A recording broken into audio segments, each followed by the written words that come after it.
Bom, galera, nossa aula hoje aí é sobre circunferência. Eu já mandei o material para vocês, vocês já enviaram o relatório para mim, então eu vou fazer uma vídeo aula aí, um tutorial bem rápido aí para que vocês possam pelo menos aí ter uma noção, né, maior aí, não apenas o material que eu enviei para vocês, ok? E depois, se a gente tiver aí, ou você tiver alguma dúvida, a gente pode conversar aí num Skype, alguma coisa desse sentido aí, tá? Eu já falei com vocês sobre o IMC, já conversei com vocês sobre o RCQ, que é a relação cintura-quadril, e mostrei para vocês aí, né, que essas avaliações ou esses parâmetros avaliatórios eles servem para avaliar a saúde do indivíduo. De uma maneira indireta, é óbvio, né? Não é uma maneira direta de se avaliar, não é nem um exame clínico, né? Nem um exame médico, mas é uma maneira de você mostrar através de dados, de números, que a saúde dele está em risco ou não, como por exemplo o RCQ, que é aquela relação cintura-quadril, que mostra se a pessoa tem aí uma chance aumentada de desenvolver uma doença cardiovascular. Falamos sobre o IMC, que o IMC é relativo, né, que o IMC serve sim como um parâmetro, existe uma relação, né, de sobrepeso e IMC aumentado como um caso de classificação de obesidade, com doenças, né, relacionadas a síndromes metabólicas como hipertensão, o diabetes, né, uma relação também com colesterol aumentado, triglicéridos aumentado, enfim. E aí a gente viu que o IMC ele é muito relativo, o IMC não é uma medida absoluta, né? Ele faz uma relação para ver se o seu peso está adequado à sua altura, e a gente viu que nem sempre o IMC mostra para a gente a realidade, né? E o fator de satisfação no espelho, por exemplo, né? Você pode estar com um IMC extremamente um IMC alto, mas feliz da vida, né? Porque a sua composição corporal é uma composição corporal satisfatória, adequada. Então, uma pessoa que tem, por exemplo, sobrepeso, mas desse peso que ela tem, a grande maioria aí, né, o percentual de gordura dela é baixo e o percentual de massa, né, livre de gordura é alto, então ela pode estar com IMC alto, mas mesmo assim vai estar bem, né, e saudável. Então a gente viu que o percentual de gordura serve até mais como um parâmetro avaliatório. A gente não aprofundou muito porque eu vou falar sobre composição corporal mais pra frente com vocês, tá bom? Então vamos lá, o que é interessante a gente falar sobre avaliações ainda relacionadas à saúde. Existe uma circunferência que ela mostra para nós um dado muito importante, que é essa circunferência abdominal. Aqui tem uma tabela de valores de circunferência abdominal.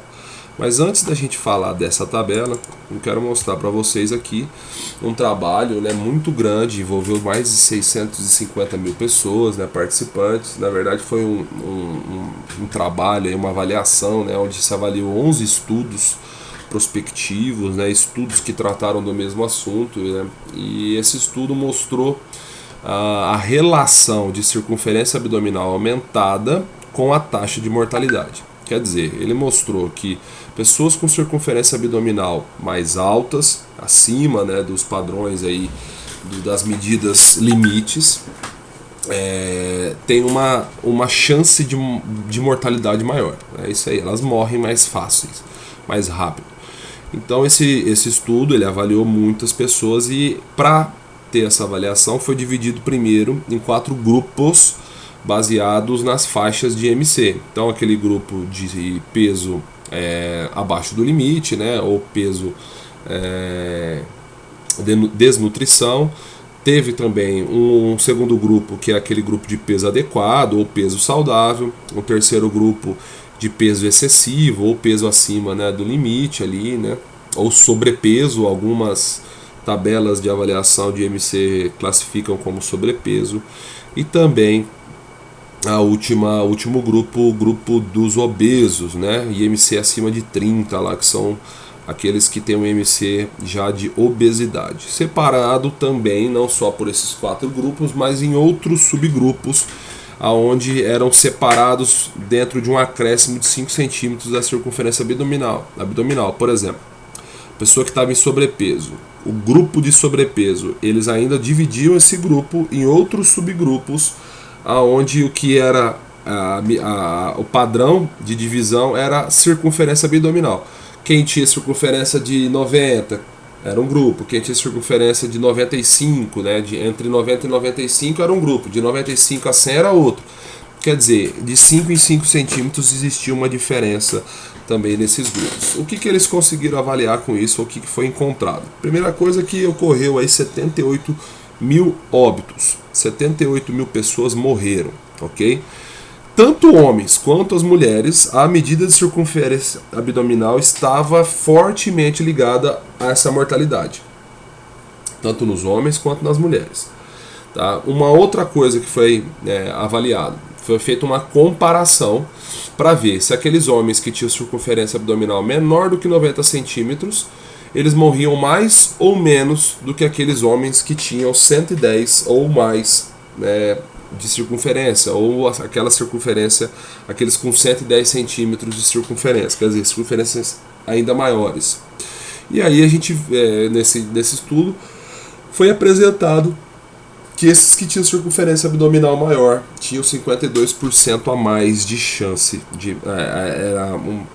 a mortalidade era 52% maior, quer dizer, morriam mais. Aqueles que tinham circunferências abdominais maiores morriam mais.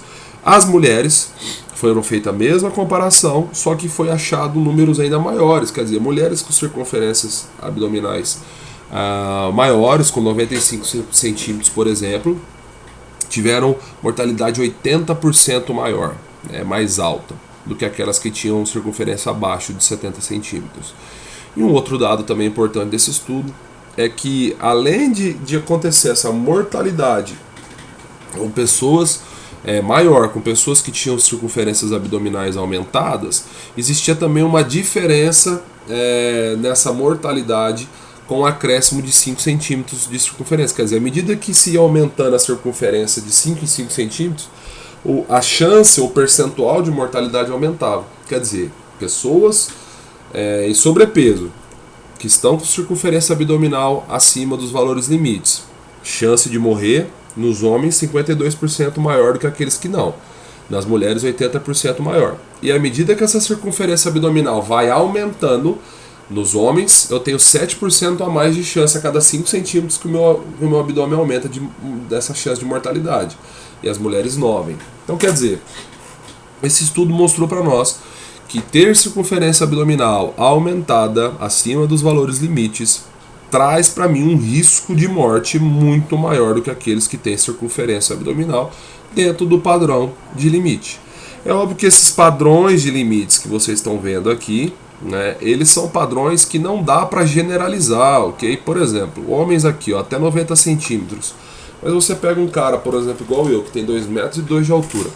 Como que você vai falar para mim que eu tenho que ter 90 centímetros, até 90 centímetros de circunferência? Para mim isso é impossível, a não ser que eu tivesse um IMC aí de peso abaixo do limite, ali, abaixo do ideal, ou o IMC até no máximo 22 quilos, por metro cúbico, quadrado, eu não lembro agora, mas enfim, quadrado. Eu não estaria bem com essa circunferência. Então o ideal para mim, por exemplo, seria o quê? Entender que quanto mais alto, maior vai ser essa circunferência abdominal. A mesma maneira que um homem de 1,70 m não pode ter 90 centímetros de circunferência abdominal. Se esse for o limite para ele, um homem de 1,70 m com 90 centímetros de circunferência abdominal, ele está gordo, está com a circunferência abdominal muito grande. Então a gente leva em consideração alguns estudos aí mais recentes apontam e mostram que a gente tem que ter aí no máximo a metade da nossa altura, ok? Então, por exemplo, eu tenho 2,2 metros de altura, poderia ter no máximo 101 centímetros de circunferência abdominal, ok? Visto isso, a gente vai então para as circunferências. Vou dar uma passada bem rápida aqui para que vocês possam entender. Nos slides está muito bem apresentado qual é a referência anatômica que você vai ter que levar em consideração, qual é a posição de aplicação dessa fita para fazer a mensuração dessa circunferência, como vai ser feita a mensuração, bem explicadinho lá, ó, tá vendo? Por exemplo, de ombro, a gente vai aplicar a fita sobre a maior protuberância dos músculos deltoide, quer dizer, eu vou levar em consideração o deltoide direito e esquerdo, vou ver onde que é a maior protuberância desse deltoide do meu ombro e vou passar a fita extremamente nessa linha, ou exatamente em cima dessa linha, tá bom? Geralmente a gente leva em consideração o processo, ou abaixo um pouco, né, inferiormente ao processo acromial, tá bom? De maneira circular. Um detalhe importante só é que eu tenho que encher o meu pulmão de ar, eu tenho que inspirar na hora de mensurar essa circunferência, ok? E aí você vai ter a de tórax também, todo bem explicadinho, com a referência anatômica, né? Quarta articulação costo-external, quer dizer, uma coisa, um detalhe importante aqui que você tem que tomar cuidado para não medir o busto, tá bom? Algumas pessoas falam, tem que passar a fita em cima do mamilo. Não, pô, tu vai fazer uma medida dessa numa mulher, você vai medir o busto dela, você não vai medir o tórax dela, tá? Então, se uma mulher tem silicone, por exemplo, ela vai ter uma diferença de tamanho de tórax. Eu sei que isso aí serve para fazer reavaliações, por exemplo. Não é que não seja interessante medir o busto. Se uma mulher está num processo de emagrecimento, é natural que ela perca até seio, diminua o tamanho do seio. Vai perder gordura, vai diminuir o tamanho do seu seio. Então, de repente, medir o busto também não deixa de ser interessante. Mas, na medida de tórax, a gente tem que levar em consideração essa referência anatômica. Você vai ver na imagem que a fita está bem embaixo aí, né, da axila, bem, né, na marca aí, da axial aí, tá bom? Então, bem, um detalhe que tem que estar inspirado ou com o pulmão cheio de ar, tá, na respiração, na fase de inspirar ou inspiração, ok? Braço, o detalhe aqui é só que ele tem que ser flexionado a 90 graus e contraído, ok? Eu costumo fazer dessa maneira, ombro e cotovelo na mesma linha, paralelo ao solo. Alguns fazem com o braço próximo do tronco, do tórax. Eu não gosto de fazer assim, mas não vou dizer que está errado, ok? Você vai fazer aí do jeito que você achar melhor. A única coisa que você tem que manter o padrão de avaliação sempre, não mudar a maneira de avaliar o seu aluno, ok? Circunferência de cintura, na nossa aula a gente já falou bastante sobre ela, né? Fizemos aí, né, a avaliação de cada um de vocês aí da relação cintura-quadril, do RCQ. Então vocês já viram como é que é essas circunferências, como é que vocês devem aplicar e fazer, já viram lá na prática, mas de maneira bem resumida aqui, tá bem explicadinha a referência anatômica. Mas é só você levar em consideração qual a menor circunferência entre o tórax, ok? O tórax e a crista ilíaca. Você vai ver aí o nível de cintura natural, ok? Posição da fita horizontal, e aí você vai aplicar a fita então, sem apertar muito, sem pressionar muito, ok? Abdômen, que a gente vai usar depois para ver se a gente está dentro dessa medida ou não. Eu quero que vocês façam isso depois e vão encaminhar para mim. A referência aí anatômica, tá? A maior protuberância anterior máxima do abdômen. Então a gente vai levar geralmente em consideração aí a cicatriz umbilical. Vou passar essa fita bem na linha da cicatriz umbilical. Posição horizontal também, que eu vou querer que vocês façam essa medida. E depois vocês avaliem se tem aí, essa medida está menor do que a metade da sua altura, ok? Quadril a gente já falou bastante também, então vocês já sabem aí, tá bem explicadinha a referência anatômica, tá? A posição da fita, enfim. Eu quero só ressaltar para a gente já finalizando a aula aqui, a questão da coxa, tá? A coxa a gente pode dividir ela em três partes: parte proximal, medial e distal. Então a parte da coxa que a gente geralmente avalia na avaliação é a coxa medial. A gente pega aí uma medida entre a dobra inguinal e a borda proximal da patela. Então a gente pega bem onde começa aqui a dobrinha da virilha, aqui em cima, e vai até a parte superior da patela, tá bom? Onde começa a nossa patela, que é a parte proximal aí, ou a borda proximal da patela.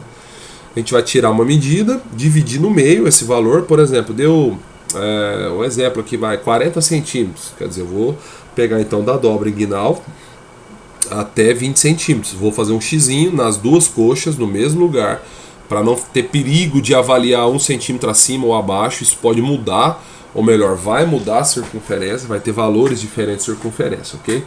Um detalhe importante também é vocês terem a noção de que, assim, tanto quando você for avaliar ou mensurar a circunferência de coxa, perna e panturrilha, diferenças, tá bom, podem acontecer. É normal aí aparecer aí 1/2 centímetro de diferença, até no máximo 1 centímetro. Mais do que isso já não é natural, ok? A gente tem, na maioria das vezes, aí fazer um trabalho corretivo aí, de correção nos exercícios, enfim, tá bom? Pode acontecer, por exemplo, com quem teve uma lesão, quem teve uma fratura, né? Acontece uma atrofia muscular e aparece então uma diferença muito grande, muito significativa de circunferência, tá bom? Então da coxa tá tranquilo, você vai fazer lá na coxa medial. Ah, mas tá lá no slide lá que para aluno de personal a gente também faz aí, é indicado medir a parte distal da coxa. Eu costumo fazer. Acho interessante fazer, né, essa medida da parte distal da coxa, tá bom? Aí a gente tem como referência anatômica aí uns 3 a 4 dedos para cima, né, da borda proximal da patela, para cima da patela. Você vai avaliar bem a região ali do quadríceps, ali vasto medial, vasto lateral, para tentar de repente ali com essa medida ver se teve uma hipertrofia ou um aumento de volume, né, daquela circunferência daquela região. Ok, eu acho legal fazer, até porque na coxa medial o que você vai acabar avaliando ali, né, numa região onde principalmente mulher acumula muita gordura. Então, se essa mulher perdeu peso, perdeu gordura, essa circunferência tende a diminuir, mesmo quando ela ganha massa muscular naquela região. Então, talvez ali essa circunferência mais distal seja mais interessante também fazer, ok? E para finalizar, panturrilhinha, perna, circunferência aí da perna, tá bom? O melhor é fazer com o joelho flexionado a 90 graus, aplicar essa fita também numa posição horizontal, ok? É isso aí, essa videoaula aí, esse tutorial é mais para que vocês tenham uma explicação bem resumida e tire aí de repente alguma dúvida que possa ter ficado só na leitura, tá? O que eu vou falar para vocês agora é que vocês já têm a fita métrica de vocês, então apliquem bastante essas metodologias de mensuração, avalie aí os seus parentes na sua casa aí que você está aí nesse período, né, de quarentena, faça isso que vai ser muito bom para você praticar esse conteúdo, esse conhecimento, ok? Muito obrigado e até a nossa próxima aula.